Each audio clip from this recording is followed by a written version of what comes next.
boss Lugalambi Mugobi gulo yakedde kusiba tayiro ekawungezi ne ziyika ne muleka lero akedde kuzisiba kati mbadde enzigala ekinabiro bwe ne zingoberera akozesa biki alina ekivere kiyawo tekitegerekeka oba mulimu ki ebyo abantu bakyabikozesa basibisa Arapex Style Adhesive tiles ne zinywera Arapex Style Adhesive takyaliko kubaganya birowoozo buli ayagala okunyweza tiles ku kisenge oba wantu wonna gwakozesa ne UNBS yakonamu dastamp ng'omutindo kyekyo akolebwa Zident Tile Center ku noti 753 noti 65 M28 Gonza musindika ya sente eri abagalwa abo mu nyaffe Uganda ng'okwisa enkola ya tap sendi enkola eno nnungi ate nga yeesigika kati genda mu simu yo odownloadinge app ya tap send TAP olwono nawe weeyunge ku mpeereza ennungi mu kusindikira abagalwa abo kozesa promo code Kasuku nga toyawuddeemu abali mu UK ojja kufuna pound 10 Europe ojja kufuna euros 10 USA ojja kufuna dollars 10 Canada ojja kufuna dollars 10 ate nga kino kisinzira mu nsi mw'obooli kati gwe abadde atawanyizibwa mu kusindika ensimbi eri abagalwa abo okumanya ebisingako okufuna app ya tap send ebifudde byangu nga tukusindikira abagalwa baffe ensimbi mu bwangu ddala. Shukra Herbal Solutions Katwe faba kubuka mu kujjanjaba endwadde ez'enjawulo nga tukozesa eddagala ery'obutonde tukuwa eddagala erisembeza amagi gwatazaala tulina eddagala lya 3-in-1 muwoomya supu taiti n'akabugumu tulina eddagala lya kabotongwe ne syphilis nga bino tubijjanjaba ne biwonera ddala tulina ka tube cleanser nga kano kayoza enseke tulina ka water syrup nga kano kasumulula taapu ate nga abakyala twabaleetedde ka taiti piuzi ezijjanjaba infections ez'enjawulo nga naawe omwami ayagala okulwa mu kisaawe twakukoledde ka jab ointment tulina slimming pills nga namwe abenyooma mu size tukuweera ddala eyo size gye weetaaga ate nga naawe omukyala ataweebwa twakukoledde kabuweebwa akakugulirawo emikisa tulina ne ka return oil akakomyawo omuntu wo kubira aba Shukra Herbal Solutions Katwe ku nooti 751 84 43 beba Shukra Herbal Solutions Katwe. Nze musajja wa Katonda tonda omulanzi Jafali akubuulira ebiribaawo n'ebigenda okubaawo jangu ewange ngenda kukwatako bukwasi nkusabire otereere bantu ba Katonda muli eyo mutawaanyizibwa endwadde amajini gabakozesa emizimu egy'abantu abaafedda abanoonya emirimu bannange leero omukisa mulimu abaagala okunyweza abaagala baabwe leero bano abatatereera abo mbanyweza nga mpise musaala kubanze ndi musajja wa Katonda omulanzi abaana bamwe bali mu makomera jangu ngenda kusoma busomi saala yange olabe ng'embeera yonna etandise okukyuka mu bunnambiro bwe mba nkutte ku nsonga yo n'otereera obadde okimanyi nti ekyoto kino kiriko amaanyi ag'enjawulo osobola okusabirako ekintu kyonna kyonna ky'obadde oyagala embeera n'ekyukirawo mu budde obwo akasiimo okampa omaze kulabako mwe abanneetaaze nsangibwa mukono wa Anthony Nakisunga gwe atasobodde kusituka kujja wano osobola okuyita ku simu 0700898888 oba 0783988813 kati buli omu wano tetuliiko regulation kati bweizo okujja n'okupanisa naye ayagala tukube mpaka ku makyala bangi aweewo oli kati era ebyetukayanya wali olagandi mutubbi naye twatandika ssaawa naye kati bw'oyomba 8 kitundu ogoze 8 oyomba mwali musaa mmeka twali tugenda 9 ludda kati ng'olyaga mutubbi ati nagamba nti bannaye katubongere enyimba bbiri tubye bikitukati banne twakubye kuva ebintu kati oli bwanaye bw'abazze ng'amanyi nti amateeka gali ebyamugamu ebyokayana kati oyinza agenda ku mpiira ne bafuuwa lasibiso ayino nga nti anze nakayingira mulina okuddamu kube munsibi oli kati ebintu bwebityo tulina abantu okukola kide because ensi yaffe egenze etaabuukatambuuka.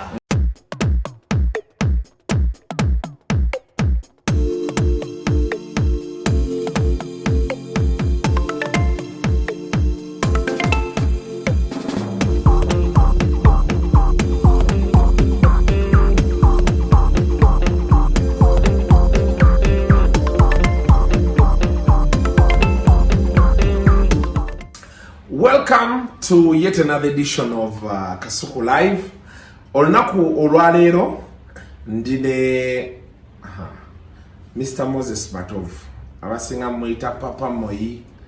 abala bongerako legendary mu Uganda goeka alina ekigambo legendary nga tokyeyita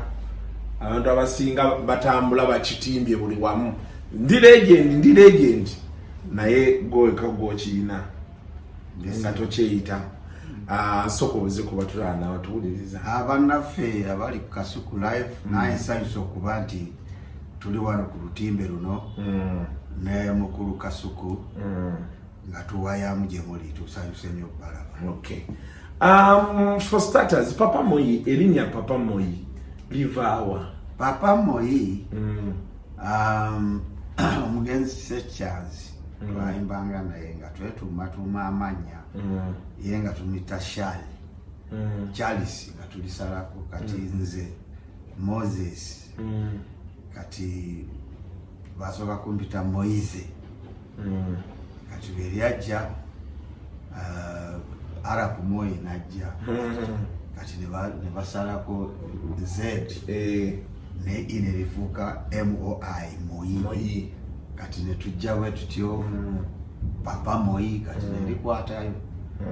kati yawe bampita kwe batyo. Okay. Naye nga amanya gange nze Moses Matovu. Yes. Wiki eno ku Lwakubiri Monday you made 47 years nga Afrigo band. Yes. 47 years. Yes, kuba twatandika 1975 1st of November. Whoa. Yes. 47 years boli kundongo. Nenga natandika mabega mu 1967. Naine emyaka 18 tandika okuyingirira music. Ngatukubira mu White Nile. Era no mwanyo bagimenyawo. Katwawo. White Nile bali batwatandikirawo kati nze nayingira mu bandi bagitanga Thunderbirds. Ebiseera ebyo teenagers dance waliwo amazina ag'abatiini abatiini gy'emyaka okuva ku 13 tuka ku 19 naye embuyaga yajja ng'ebintu bwe bijja ng'aba hippies bwe bajja then teenagers ne bajja ebintu bwe bityo nga ebiseera ebyo amateeka weegali under 18 tokkirizibwa kuyingira mu bbaala wadde night club akati ebyo byajja ne batukiriza tutandika okuba amazina gaffe ku Lwomukaaga n'Essande kuva ku ssaawa 8 tuuka ssaawa 2 ez'ekiro. Kyajja ne kikwata yawo ku White Nile New Life gavana kati bagitanga Kolo Night Club yali ya muyindi bamuyitanga Sadulu kati nga ne New Life nayo yabayindi White Nile nga ya Ejjoogo omugenzi Joseph Kiwanuka nga mwami Kyeyune naye yafa Joseph Salo nga ye manager. Awe twatandikira muziki paka leero baki music akati band twali mu Cranes band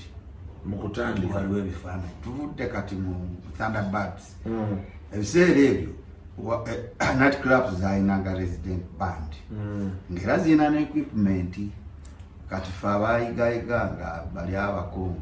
tebagala tukwata ebyuma ebyo kakati fe twajjanga ne tusaba manager n'atukkiriza kolerawo practice n'okuba bali nga tebakyagala ne batulemesa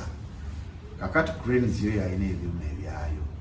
Cranes yatandika 1965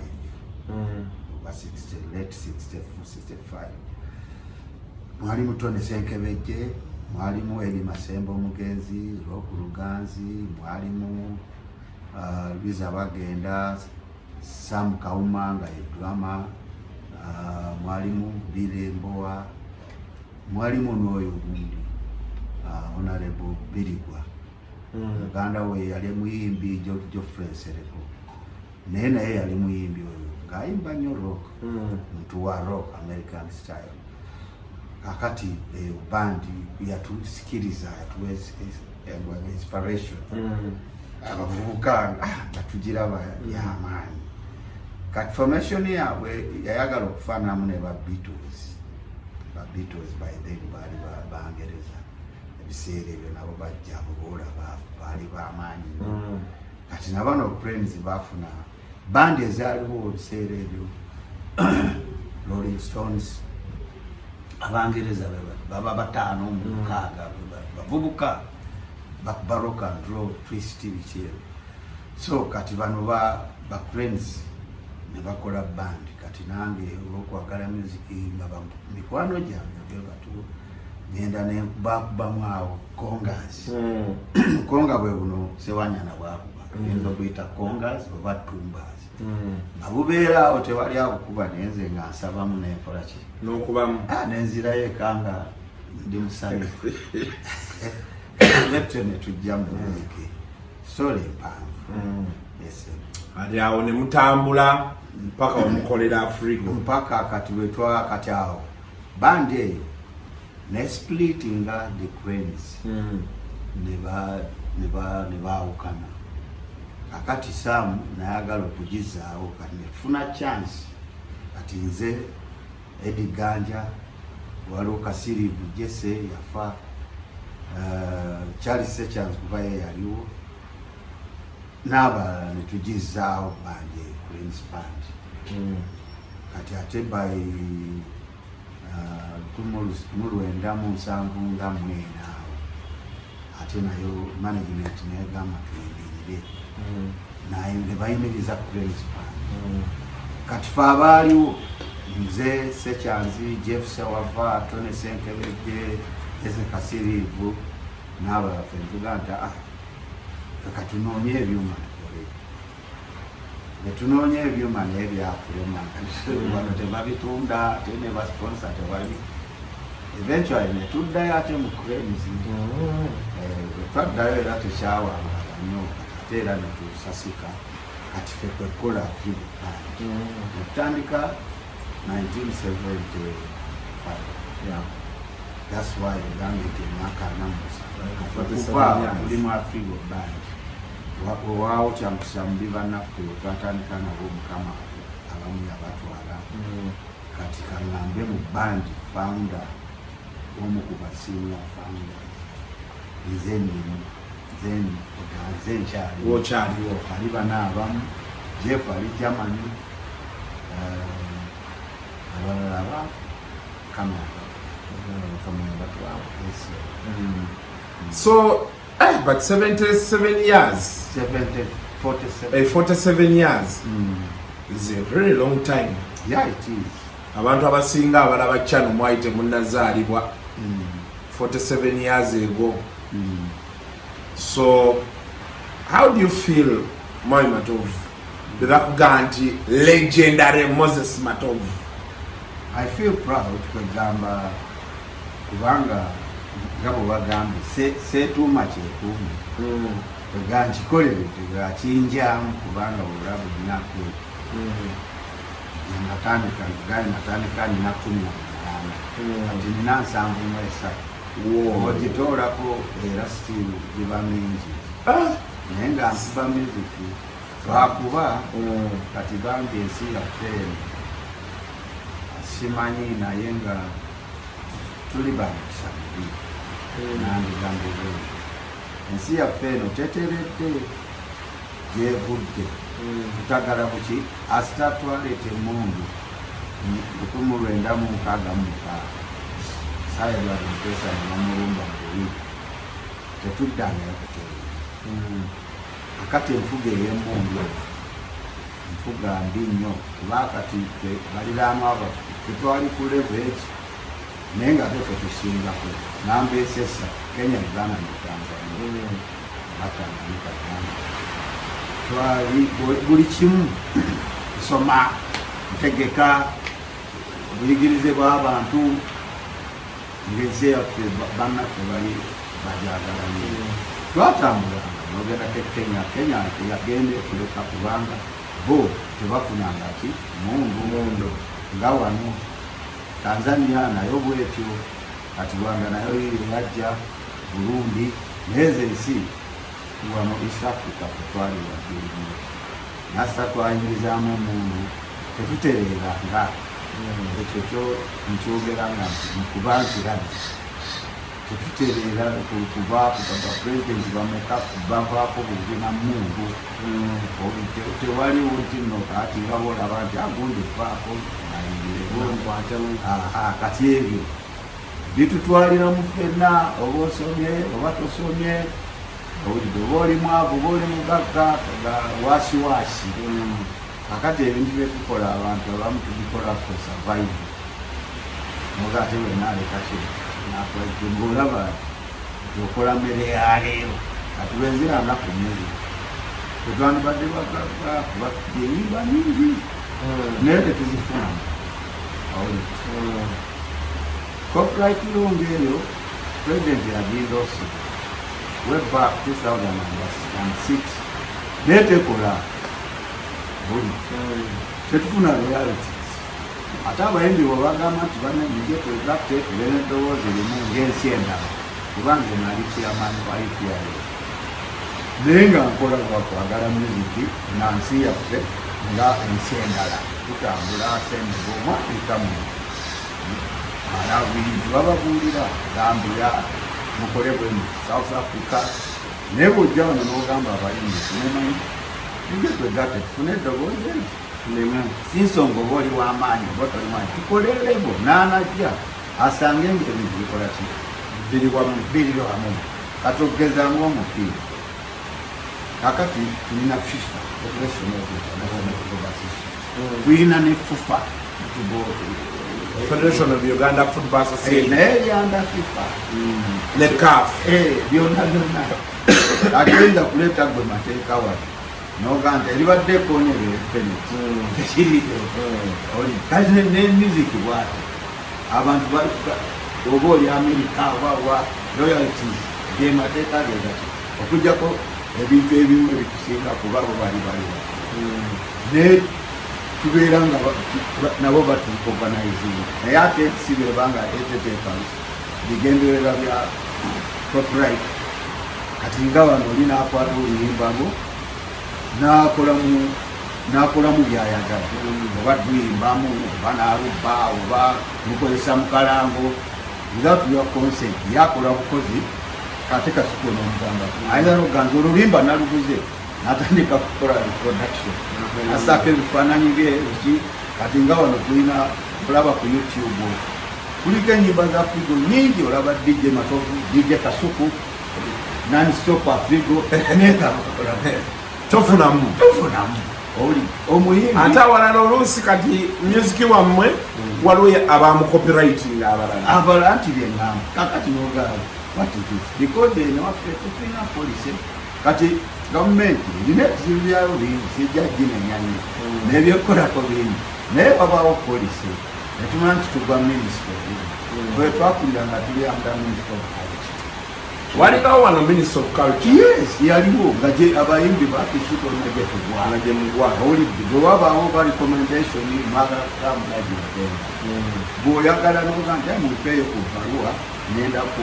website commission nakye neebuuza waliwo culture exchange wakyalina eyo byonna tebikyaliyo abantu kati ngende eggwanga yaffe olwokuba eminisitule teriho oba abala tebalaba nti sente weziri naye tezirabikanga za minisitule endala zino sente gyeziri naye omala tegeka kati ng'ogamba oba abachina oba abajamani kyowaewamwe music industry mugitambuza mutya omuntu afaayo naye kati nze omuyimbi obuyimbi bwenyewe ekiba namaanyi okusinga nga minisita wafaayo naga nti owati muziki waffe ewammwe mukola mutya ensi zonna zina wakati minisita yaaba aliko kali akagavumenti oli naye akati ffe tuli eno kakuffe olaba ffe tuludde munyugu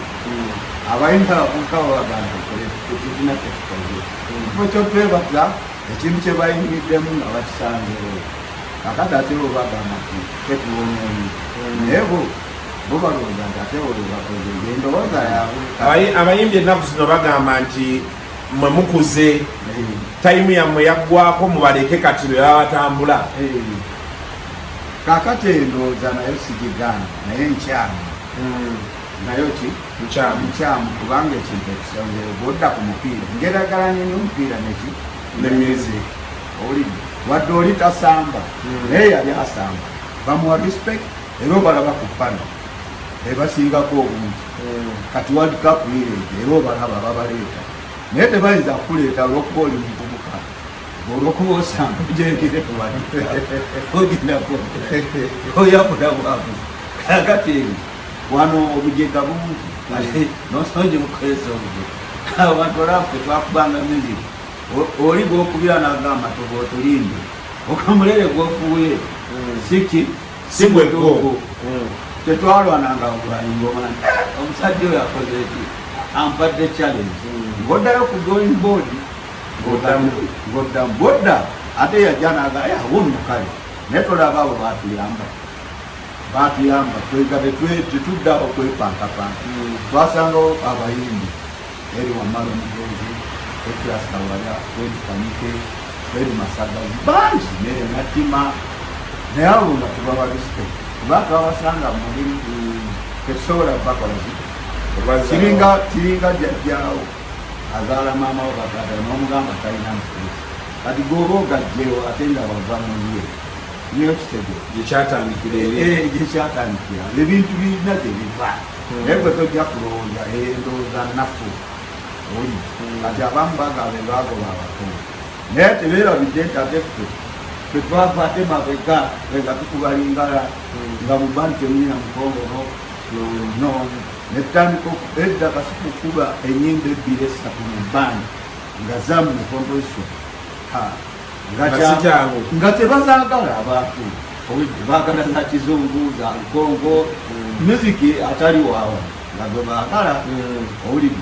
kati zajja mpola mpola kati radio twalina radio eki emu owuliri Radio Uganda netuba neki netuba ne TV Edge Uganda Television enyimba okuyimba nga pano weeri abantu bane basensalinga obuyimba olwani bakatutekako tubire ojjako olwani Matovu tekako yawemudde olwo bagundi gamba naye leero nebo tuli wano nebetumala kaseera tubadde tuliko wera saa 10 luba luwunyeredyo so naye lulinga sikyaku ekyo kituleeta ku question ya quality ya music. You feel it's not good enough? Ebiseera ebisinga it's not good. It is only money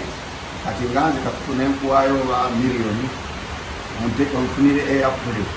ompane nanyo Matovu yakubye luno liba lwamaani kati kwogera Matovu yakubye ne owa base tomwogerako owa rhythm anybody abadde akuba oyogera ku Matovu anti bagamba nti kati Matovu gwe tulaba yayimbi bali abalala credits zaayo bazifunira eri kati nkuzaayo naye nkugamba omupiira baagala okufaananamu ne music butya kuba it's a teamwork collection effort collective effort kakati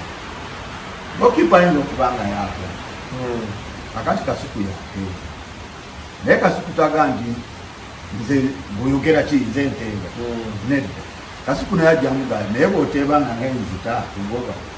naye goola emu mugidifendinga ne mutwala obubonero busatu n'olwekyo buli omu afune credit ye kiringa okuwandiika oluyimba naye gwe sigooba okubyegita sigooba okozesa naye nga Kasuku gwe wawandi written by oba composed by Kasuku naye bano abalala that's why royalties bafunako eyakuba gita buli participatinga mu luyimba afuna ne baba afubyeebwa mwewuli bamuwa banga yakola naye kati ebyo byonna byonna abantu kakati ekituleetedde kati tukuzaayo wano tubadde mu covid era tukyalinaebwadde tumaze emyaka ng'egi tetukyakula nebikozi twamanyira okuba buli ebintu kyatuletera obuzibu naye bali abalya kuwakisiza namba kunyimba zaabwe nensasula nungi yambala n'emyezi 6 n'omwaka agatakubaako ate nekireetera abawagizi okuba n'amaddu nga baagala okulaba kubanga tokubaaliba kakati ate naawe n'ofuna obudde obukumala okuwandiika enyimba zo n'orekodinga nga tolina wasiwasi topapa owulidde kati ng'abantu we akapya kaluwa minisha tebamubuuza akapya kaluwa omuntu ali akitivu yaleeta buleesi naye enkola ye yebemuga nti akasuku ye akola tebamamu nti ewayagwa naye wano botofuluma oyagalaagwamu naye ngaolina wakanyungi kale ebintu ebyo byokuyiga biri naye akati musiki eyo indasitule yaffe eryabo buli omu kyayagala katikolanga abapromota nabo banoonya kawomo naye nga gapromotinga kalikeo ebintu byonna byetaaga netufuna abatuyamba nga twebuuza kubanga ensi yaffe buli sawa tutandika butandisi tetuliko stepu ntikakati njaga okuwa ekyokulabirako ngaomupiira erekeeni oba kubaka oba ki kati olaba netball kyekiri kiwaddewo ne bagadeni naye nga tetukitwalangako ku international level naye kati olabaliwo baprofessional babaka ebintu ngero byetwagala netweyongerako level olaba okuwominga obuwomingi nga mugenze kati nga wandikakuye wenolaba balebi bawominga just warming okankana abasajja nga beekola ebintu awo kutakiraini awo oba wali omupiira nga tegunnatandika kano ke bayitamu akawoomi abasajja tetujja basobola awo kukati kakuba kati tukuba music kati waliwo kyebayita recording ne performance byanjawulo kati oli omulala atamu music ayinza okujajinga oluyimba naye nga tamanyi baani abaabikira ali Matovu najja yenanyini luyimba naye nga nabo si lwabwe nabo bajabula ki bajabula bujabu naye gwe oli kuwulira olwaki olwa recording kakati ebyo byonna kati audiensi zaffe nazo zikyali nto mu kumanya ki music olwokuba music eryawo bwetyo naye music erina okuba nga ntegeke performance bwe bajja ku stage ate oba totambuddeeko olowooza oli waki oli wakone bwokubira mu bamuzibe abakuwana Matovu oli wakabiri naye oyinza okutuuka eri bino bebawoza sibawulira kati ogenzengeyo Australia ani gwogamba tobaolindako ate gobagamba sibawulira ojja mubajega wabe baga omusajja yakubye ate ebyo nebyokuyiga bingi naye abalala bo tebafaayo yalowooza nti tuli bakabi kati kiri kyebugamba ekyokugoba abakongo teri yagoba abakongo owulire kati nga banavuga nedda basanga olutalo twalujjadde ene babega kati olabayo omugenzi Fred Masagazi mukama muwe ekiwumezi ekyemiro nze nga mumutya ng'ayimba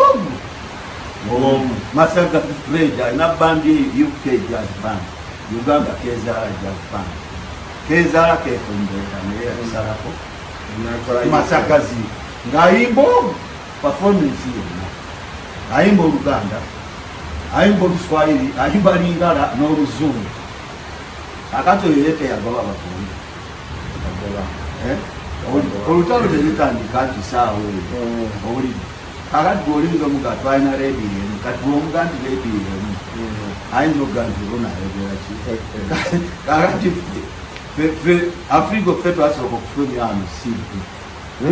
simulimba 1994 oyo Jim ffe twasooka okuleeta music owa CD local band naye kati olowooza omuga nti ffe twasooka okuleeta CD ala abantu bonayogera ki kuba CD si ekiri awo then CD yali y'amaanyi ate alaba ku maanyi ga CD yaliko kugumu bbiri ne quality eyokanga CD kuba biseera twalinga ku kaseti amanja gasooka discs then ne bayiya kaseti bwebi bize bikola technology ajacho naye nga quality ya CD yali mpitirivu era oli CD yaffe volume 7 Jim liko Mutandajja yali 1994 Mutandajja yali ateredde akati atoyo akatolo ate twaddamu tudde mubaze ndala limba lwadda atambika na luyina naye abantu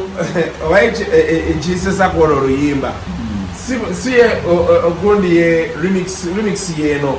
oli mujawo naluyina ku flash omwana ne bagibba flash yange naye nga buli gwenda okubira ne mugalo n'oluyimba oluwulira omanyi olwaddako after that nga agabanaye katakikkiriza kakati kiva mu experience nze nina ennyimba nyingi nzijjayo nzije nempano beating nendaba ne storage awo kuba tulina ennyimba zokola oli ayinza okugaba munyamaze kundaba naye ngaolina storage bagamba oli nalooza nti ono yaningiriza ya ankone oba nkonere oba omuwala gwenjagala naye tulina ennyimba nyingi ojjayo n'olaba sitole eno kandigatte kati ng'oyo tumujjawa netuteekako oswadde nnyo oli alaba bikwata ne tempo beat ne style ebintu ng'ebyo vibe eyo omuntu nga muntu eri kace muntu eri dancer ebintu ng'ebyo naye biva through experience naye it takes time kakati nze nfuuwa omulere bwe nasooka okufuuwa omulere it was 1971 Jime limba lwange Jime sasi nenfuuwa naye kyebayita chromatic scale music kyenafuuwa which is very very easy naye luli because nali nakatandika nendowooza nti kyaki kyamaanyi nga tekiri nga bo bali ku basics kati ebintu ng'ebyo gwega bikuyamba nti ogenda oyongerako kati kyembadde njala okuvuga olaba omulero ogwo it can be identical nti oyo kasuku nti oyo Matovu oyo Katumwa afuwa mfuyira owulira nti oyo nogamba nti yo naye kati ffe tetubyawula kati tetuteekayo budde kati that takes time even guitar even drums even piano owulira omuntu omuwulira nti oyo kasuku oli babaati nomanya nti oyoyo style ze olaba nti style yani naye ennaku zino abaana abafuwa emirere bangi what do you think of them bajja ne bakuba mu birthday ne bakuba era nkyagala nnyo kubanga abantu balooza twakuuka wano ngaabantu baga mwe mugenda kukubira ebyo byagwa ebigoma amanyite selekta naye nje byabatamira kati naye bugerere bwotwalayo selekta twagala kukoba kati lwebyo lwe byajjira biddi byange ate gwe atabiiri ogamba otya nti kuba ebyuma bakyabikola drums biki oli era olaba music ng'ebulaaya mu nsi yonna akyaliyo jazz ya traditional jazz modern jazz contemporary oli genda mu South America oli bakuba salsa bingi naye olitaganda ayo beba trumpet bya nedda kiva mu bwebuti kitegeera otya oli naye abantu baana abamu music tebamutegeera kati oli ayinza okuba tuyinza okuba a very good standard piece of jazz music a song olina gwe Matovu munatandika ddi naye nga tukuba munatandika ddi olesajja ekkulu ate tukuba togamuna kati ayagala semadomu oli n'omugamba nedda waliwo atudde wali tukuba sentimental music alina gwanya naye kwega tutandika butandisi waliwo abantu abeefuula abamanyi naye nga tebamanyi oli nga tebakola ki nga tebamanyi kati kiringa okugenda mu hoteri n'osaba mpanga ebyakasuku olaba akasuku akozewo ddayo kakati omwewa mulimu kamulali oba tebabijjisiza nnyo kati ate onaweta kuweereza mugawe kamulali nga mulina kati okasabye ngaebyakasuku kasuku yeyayakamula lwaki tobako na choice oli bako ne choice abantu edda bakolanga collection of music alina music we nakuterako akayimba nga tokawuliranga nakunaga nti ako kadda naye gwe nga wakakawulira tekitegeeza nti buli kipya kyekirungi tufulumye bufulumye bipya nedda understanding y'abantu twagatyogolaba nti natusosezza kiri ensi yaffe yadde emabega ensi ezza emabega mu bintu bingi eneeyisa bolaba envuga y'emmotoka wa nvuga buvuzi omuntu wabanga mugenyi mu Luganda taddayo kuvuga kuba tetulina spirit kyebayita spirit of the road olaba omuntu oyinza okushiba olina omuleka akoleki ayitewo batono nnyo abeebaza kajjamboko kaka to appreciate that is what we call Uganda naye nze siina gyenkaga kolika oleka ayitewo agende kati ekyo akibala nti nakwebaza owulire uli ayitawo bwizi gwe muzeyi tewebakira ku mmotoka owaboda ddeeno naddeeno envuga yokka naye ekulaga nti ensi obutegeevu bwayo yeeyo okitegeera kakati n'amazina yo music abantu obalaba nga bazina nako ojajengerako entegeera okuwagira omupiira nako kulina ki toyinza kulaba muntu abeera mu kirasa ate bwaleeta empisi z'ekirasa mu paviliyo mwena muganti obadde ki eno waki weeyisa ebintu byeri mu kirasa kuba ekisasuza omuntu otuula eno mu VIP alaba omupiira nga talina bamuleekaanira mu mato kuvuma kukola kati ebintu ng'ebyo baabantu balooza tuli ku sikeero ki emu it is wrong abantu bavaamu baalinanga awo toyingirawo si kusosola nga tojjawo tunulayo bwoti olaba amazina nga toyambala sapatu toleeta bukufiira tojja n'amajiini bw'oba olina gw'onoonya bakuwa ekkooti olekawo zino ez'okuyingira nti noonyamu kasuku kikale teeka wano siringi 3 oba 5 naye teekako ekkooti kuba emunda tebaagala saati zokka owulire bull dance bantu bazina bull dance kati ozina otya ne musajja mungi kitege muntu kapo muntu ojja waliwo zituyita blues ezo ne muzinamu naye wapi omwami azina amasaka n'omukyala ali Kampala kyenga nti bali apaati naye bazze bameka babiri kwega ebintu byafa fe ababaddewo ebbanga eddene oliwo omugamba aga nti naye mwepa ebyo byadda bwasita oli oli ng'awoze ebyo byadda aba talina kyagamba kiringa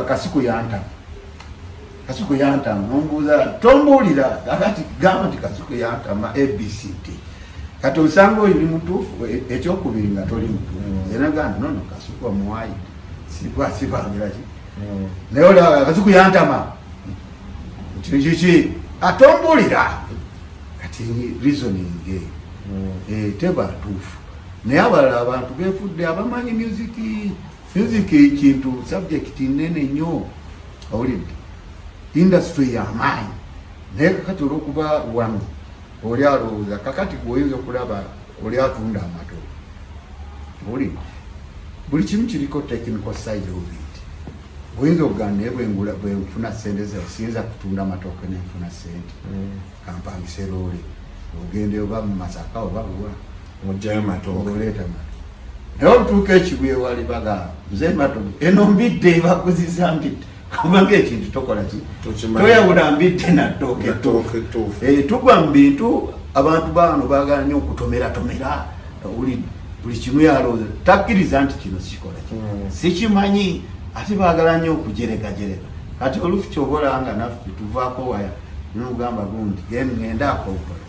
byebintu ebyo bireeta obuzibu naye nga tubadde tulwanye ne music wa because ekubulidde abantu music kati oyinza okulaba ng'oli abaagala nnyo ku mukolo fedda abatumenanga saa 10 ku makya tulina embaga ya saa 10 naye nga babana nammeka 12 ku makya ne mubitwala ebyuma mumala okukubaawo nga kwemu kati okubakomyawo mwabe ebyuma muleke naye nga babanonye kuki ku 12 ate ne mukola bulungi kalakuulira tutwala ntebe makindi gwedettamwe olaba kakati ebyo byonna oliwo omuga nti ffe tetwagala transport yo twagala sente we tujja kwereta twekomye abalala muyinza okugenda okukuba nga ku mbaga ng'eyo ne babasanga mu layini oli abagaye musimbe mufune kume oli najja wali abakyala abo mwabafrigo mwagala ki tetwabadde sente muve mu layini n'abaswaza oli can you imagine oli abagaye muligende mu layini ono abagaye tebabawadde sente ebintu ekuyisaayisamu ki abantu amaaso n'abaswaza ogenda ne ku stage wenanga wawedde muddaki ffe tulabye ebintu bingi kati abantu bo music abamu bagitwala just balooza olayinza n'okuga nti naye mwe mukoowamwe siyinza kuba music nga ndi glume face era newemba ndi mukoowu ndagalagamuki naye kati olaga nti naabo tebakoowa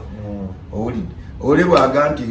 njagala Nantongo namugaa Nantongo tuludde oddukuba lwagala muplati naye temulumanyi ate lwagala kirwammwe yalowooza nti saawa nedda tulina okukola ekintu ekitatuswazi oli naye Nantongo oluyimba olwammwe berubale kiba kibi temubeere organize wakiri mululeke next time mujje mukole tulina enyimba nyingi speed control oli ajja munkubire speed yalowooza kukuba bukubi oli tulina ekintu kye brand kye tulina okuba nti awo mugivugiraawo owulidde se kankomaawo tukyagenda mu maaso because well there is somewhere I don't want us to go but of course it has pointers to what you're saying okay before nga tuneeyongerayo eyo Uganda Musicians Association what is your take on it ogiraba otya eyo kyenasoose okwogera wali nze nkugaye twali mu Uganda Performance Society y'abamemba naye era ebintu bagipenetratinga malisi owulidde abantu abalala twabagambanga mujje General Assembly tulonde Uganda Performing Arts Society nga tolina nakyo osasulayo oleeta wax zo n'obufaananyo n'ofuuka ki memba owulidde yo nekuprotectinga ngekuŋŋanyiza ki nekuyita nti kasuku twafunyeyo miliyoni 2 jangu ojje oba otwali tugabane ezo oba zeziriwo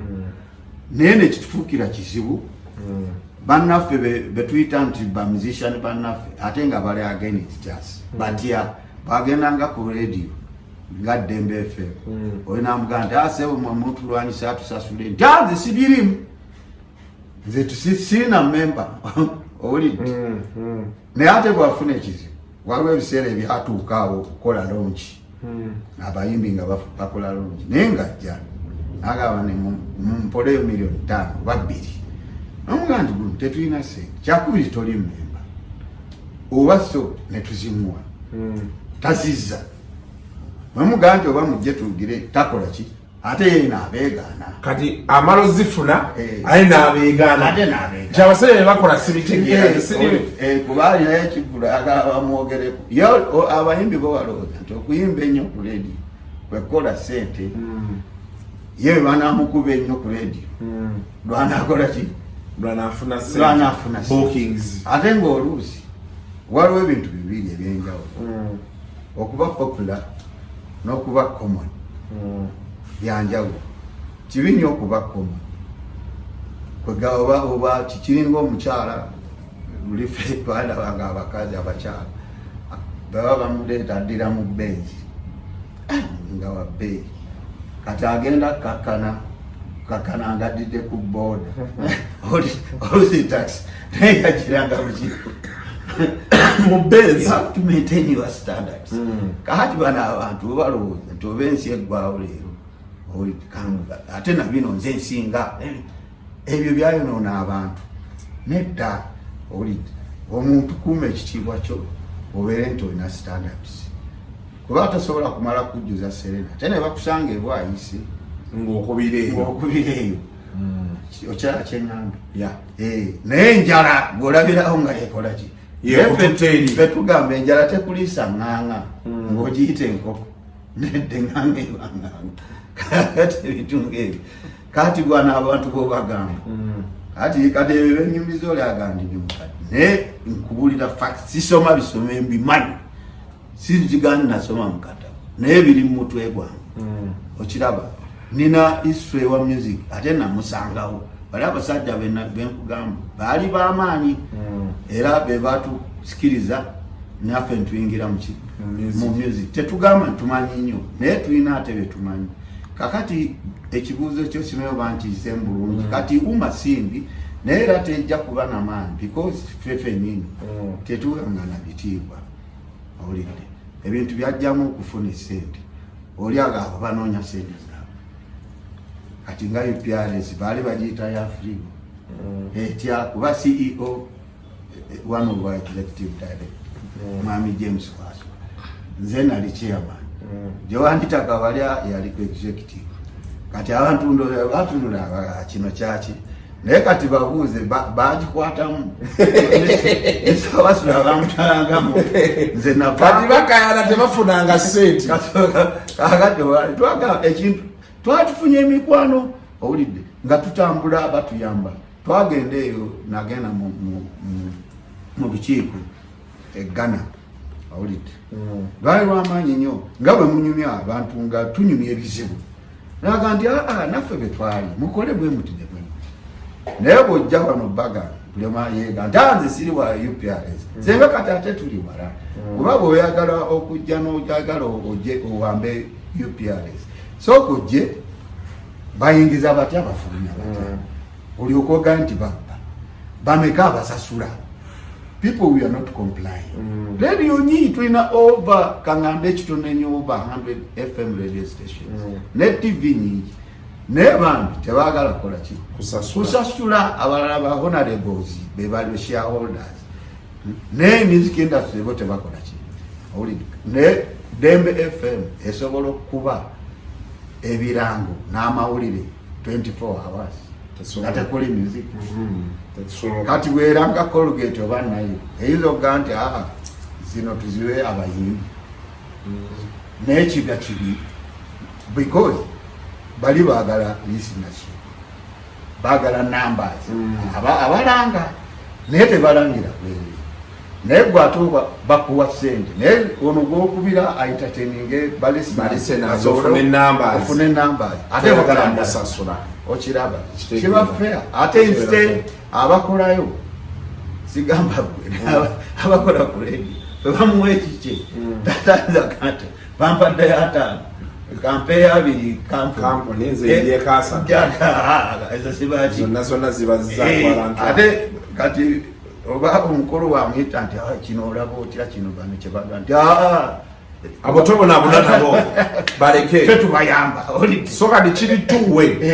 n'abayimbi balina foti zaabwe naye naffe abali eno mu radio TV mabaala tetusasudde music w'abayimbi naye nga yabakolera 24 hours radio zikola 24 hours owulidde naye tezikuba birango byokka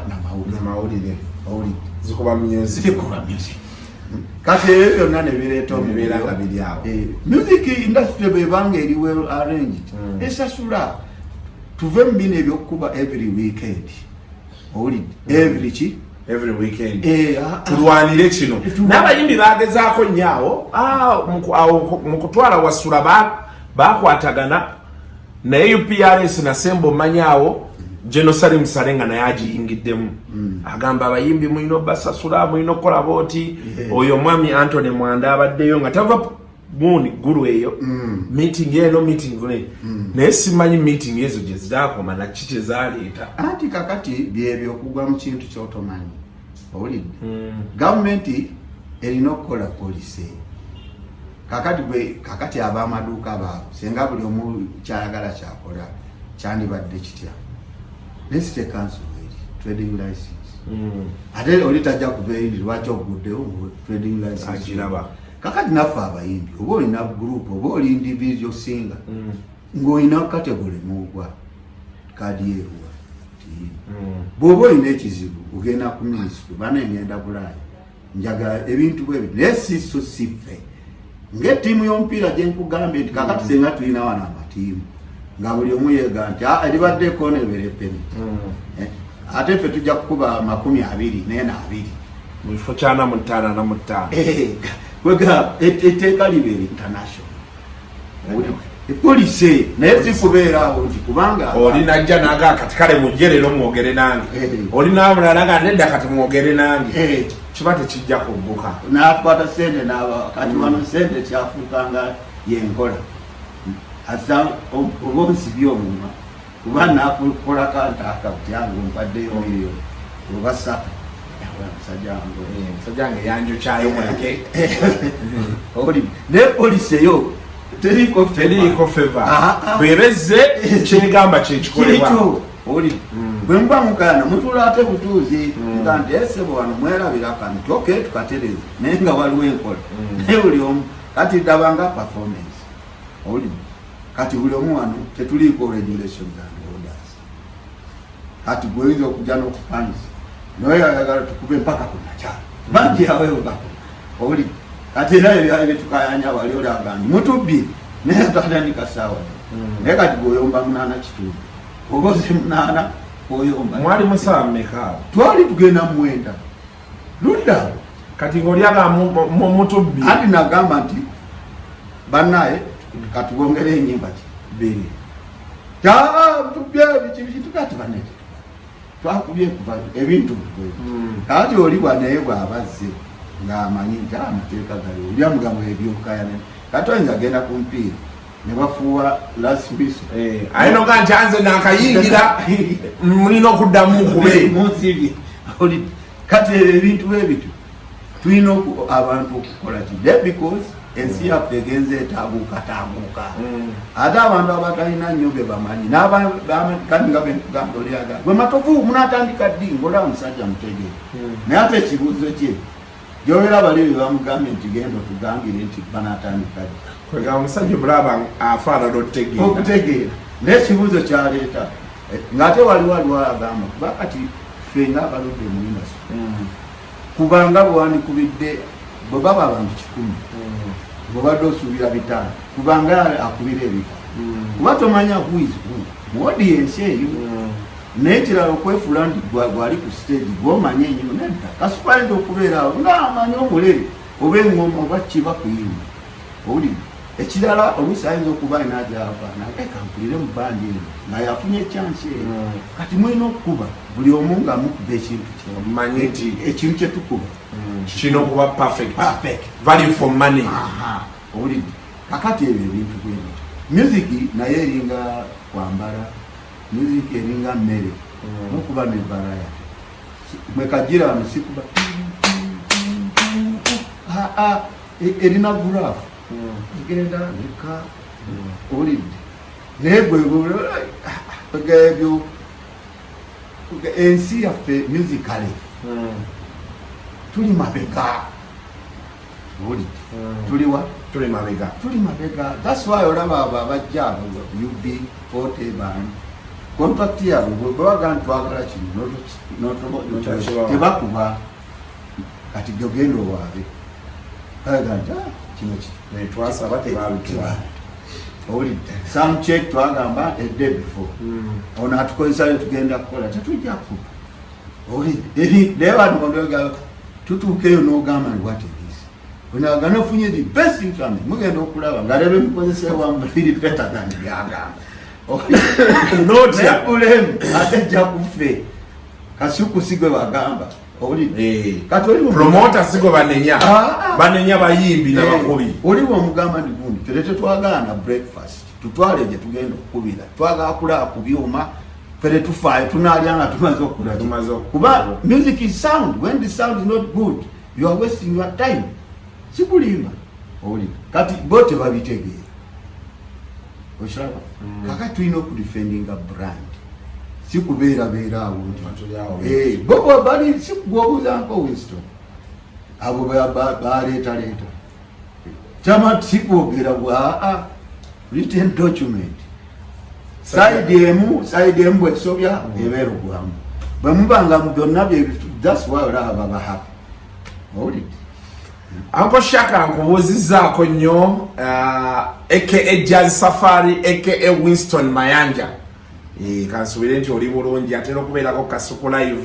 interview zaffe ng'aziraba omwami Steve Jean sebo nkubuuzizzaako nnyo kansubire nti oli bulungi emboozi baka emboozi tebankadde but my hope abantu abatulaba there is something you've learned from our discussion. It's roughly 45 minutes. Can we request for a cappella? Mwami Matovu tali ku status ya cappella. Nedda. Naye kyengenda okukola nga tuvaawo banaba akimpadde kali akayimba akakadde nga bakubiremu aka Oswadde the original then mbawene remix olabe how music transitioned through different generations. Unakulwairo mwina ke mwagala nnyo naye ate waliwo akalusookawo so mwe watu tuyanza nyo tuyanza nice I say nyo 47 years. Yeah, congratulations. Thank you so much. Wagaliza the next 10. Thank you very much. Obere ng'okyaliwo. Yeah, Tukome wano tugambe 57 years. Yeah, ekintu okitambuza kiba kirungi nnyo era siyinza kwerabira kusaasira bannaffe abagazi ba music naddala omulere saxophone. Tulina veteran musician waffe Kyamwangana Mateta Barikis yafuba nnyo sax abo bantu batuyigiriza nnyo music w'ekikungu n'engeri omuntu gyavaayo n'ajjayo instrument ng'omulere mu Kongo eyo baaliwo DS Empomp DS naye yafuwanga saxophone nono Barikis waliwo na Isaac Musekwa ye yavaaza Zimbabwe eyo n'akulira Kongo eyo sajja badde bamaanyi bambi yakafa mwezi nga gumu twafiirwa Manu Dibango omwanyi Isaac atumuletawo wano yajjako wafuna chance nekubako nabo kati abantu ngaabo mbamaanyi kati kyetuba tugamba abantu baffe wano kiri kyombuuziza nti abaana abo balaba bafuuwa mbutuufu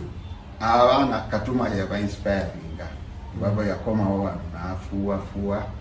abaana nabone bagale kino kisoboka buli omu kati n'ayiga ki n'ekiyamba temuyinza kubeerawo nga muyimba buyimbi abo abalala betulaba abayimba Rich Bani omugenzi Michael Jackson bamanyi piano era kiba kirungi bw'oba oyiyanga omanyi oba gita oba piano you can arrange your song kati ogenda okuyita banno gwe director w'oluyimba owulidde naye toyinza kubeerawo nti nze nyimba buyimbi okay kyebala abayimba obuyimbi naye ate oba much more better and ready ng'omanyi ku instrument naye oba okuba ngoma naye oba okuba piano gita bass mulere toba ordinary oba akaturist ng'olina